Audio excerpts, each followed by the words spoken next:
I would say over the past 3 years, since about 2019, I think the unit has really stepped up its game with respect to the investigations and the law enforcement part. What we did is that the police service have been extremely supporting us and giving us resources that we need. So they established what we call a Special Investigations Task Force, which is an additional team of police officers to work with the Counter Trafficking Unit. So in addition to our police officers who are assigned here, which is a very small team, they beefed up with these additional team of task force officers, right? And running. So they run and we work with each other. So this particular case, this actually happened on All Year's Night. And I have to really commend the police officers in the Counter Trafficking Unit. These are the authorized officers working in the unit directly, because when everybody else was off to going to church and off to their All Year's Night lime and all of that, and I think that was a week where the public service was closed.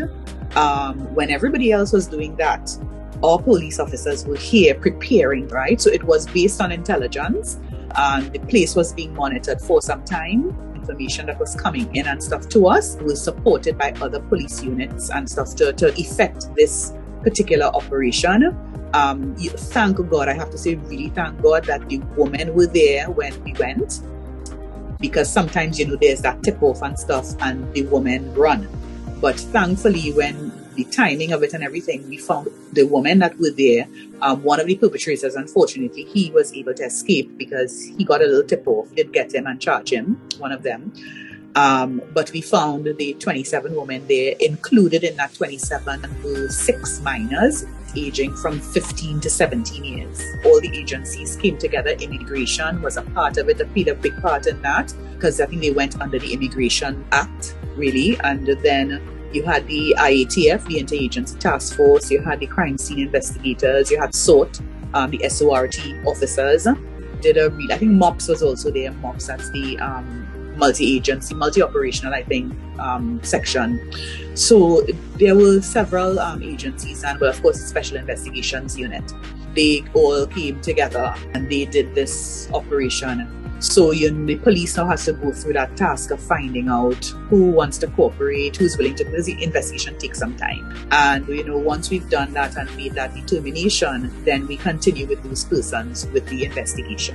It's a large number to work with, because if you look at the recording of police statements from one person, that could take you a couple of days to do.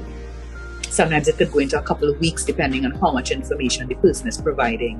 If you have minors involved, of course, you'd have to treat with that in a different way to how you treat with adults, because you now have to consider getting somebody to sit in on that interview to seek the interest of the minor, like a social worker or somebody like that. Then you then have to also contact their parents and find out if the parent has agreed to the child remaining to assist in the investigation. These minors that we have been finding, they are unaccompanied and separated minors.